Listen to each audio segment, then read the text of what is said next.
whose growth within the offense, whether it's the way they've added to their game? JMO. Just tell me more about that. Like, 100%. why has that been so rewarding as a teammate to watch where he was and where he is now? The most rewarding teammate journey I've ever been a part of. He came in, he was off the ACL. I'm sure he'd be the first to say that he wasn't up to the standard he wants to be early on in his career. And I think to watch him learn how to work and how to put the time in, and he's always been a good teammate. He's always been a good guy, but how much is required at this level, and to watch him learn that, and then want to ask the right questions. And like, we're in a meeting the other day and he stops the meeting to ask a question, and I just like kind of giggle, like the guy 4 years ago like would kind of like would never even consider to ask that, nor would he even know why he was asking that question. So just to see his growth mentally from understanding coverages, and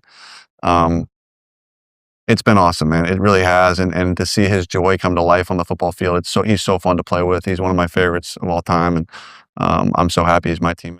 All right, Jared Goff talks about his relationship with with Jameson Williams, and how it grows, and how Jameson Williams was a little bit immature when he first got here, and now that he's entrenched. And people forget Jameson Williams was a guy who was a late bloomer, in Ohio State. You heard Justin Fields kind of say like he didn't know why the coaches didn't play J-Mo. He was really good. He was behind Olave and Garrett Wilson. Went to Alabama, became one of the best players in the country, and possibly could have been a top 5 pick if he didn't get injured. And now part of one of the best receiver duels in football. And there was a rumor that the Lions were really trying to move up and get Garrett Wilson, but that was just a rumor. But check out Detroit Lions Talk playlist, thumbs up the video, share the video, subscribe to the channel, hype the video. I appreciate that. And just said that Jameson looks different this year. And it's just immaturity, injured, in college. Year 1, there was immaturity in the Vikings game, kind of wasn't the biggest Goff fan, was supporting other quarterbacks.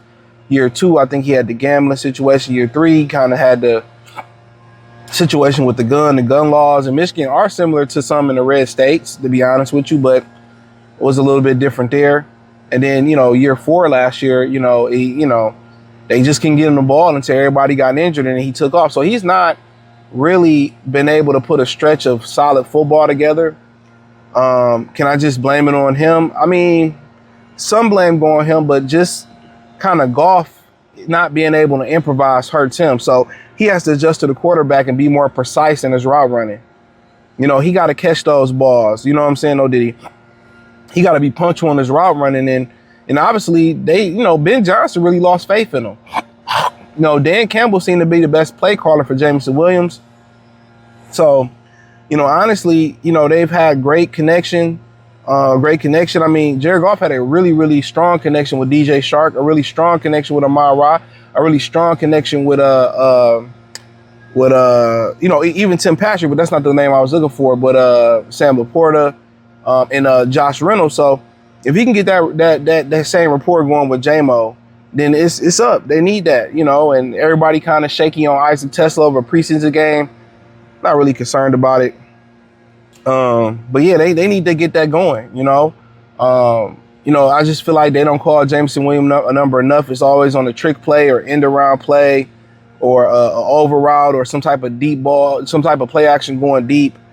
I think it's at the time where they start calling him some plays where they can rely on him, because in critical downs, it's going to Gibbs, St. Brown, or Sam Laporta. So you can't tell me that, Jameson Williams don't have no one-on-one situations. You just can't look me in my face and tell me that he don't have a favorable matchup on that back end, because, they're going to run a lot of concepts with St. Brown and Sam Laporta, whether it's high-low, whether it's, whatever it may be.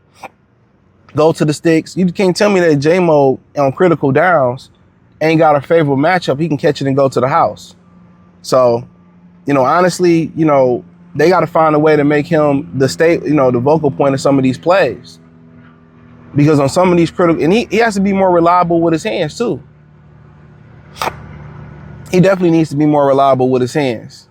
So you can get those little dig routes, them little curl routes, them little in routes, them little whip routes, them little out routes. He got to be more reliable. But in general, you know, I mean, you can't even knock Jared Goff on third down knowing that I can throw it under the sticks and Laporta can go get me a first down. I can throw it under the sticks and St. Brown can give me a first down. I can throw it under the sticks and Jameer can give me a first down. Or they can get me close enough that we're going to be a team, we're going to go for it. But, yeah, that relationship needed to manifest because they paid him all that money every year. J-Mo going to take a step. J-Mo going to take a step. This would be, outside of Dan Campbell, this would be the first offensive coordinator to unlock Jameson Williams and Drew Petzing. So we're going to see how this works. We're going to see how it works, especially with Laporta being back. And it's hard not to feed the Laporta and St. Brown. It's hard not to in Jahmyr Gibbs. But if they watch film, there's a lot of loose coverage and a lot of one-on-ones with Jameson Williams. He just can't be used as a decoy to make the defense play deep. You know, that's just my opinion on it. But, you know, Goff also takes some blame in that, you know, because Goff is just so punctual. There's no improv. You look at Caleb Williams, you know, with Luther Burden, is that his name?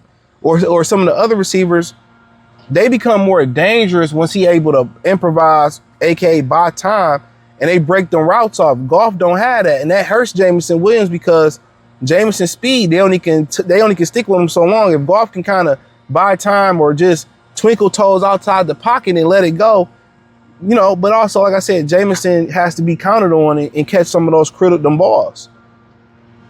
If you ask anybody on third down, Laporta or St. Brown, who you going to, or Jameson, it's going to be the Laporta or St. Brown. So Jameson Williams got to be more consistent, but it's hard to be consistent when you only getting the ball on trick plays or certain plays. So they got to make him a vocal point in this offense. They have to. They have to. And he only really started producing when they started calling his number when everybody went out. When it was just him and Tesla. And then they started calling his number and he started tearing their ass up. So Jared Goff not being able to improv is the problem. But now they seem like they forming a rapport with the deep ball, where he need to be at. So when you got a quarterback that's real uniform or punctual like Jared Goff, that's the stuff that you're going to get. But, I mean, love to see the relationship manifest and be even stronger than it was before. But yeah, he gotta be more reliable, and they gotta trust him. So, I mean, however y'all want to look at it, but I appreciate y'all. Hit the link in the description, join the Patreon. Peace. Or find me on X, Facebook, Instagram.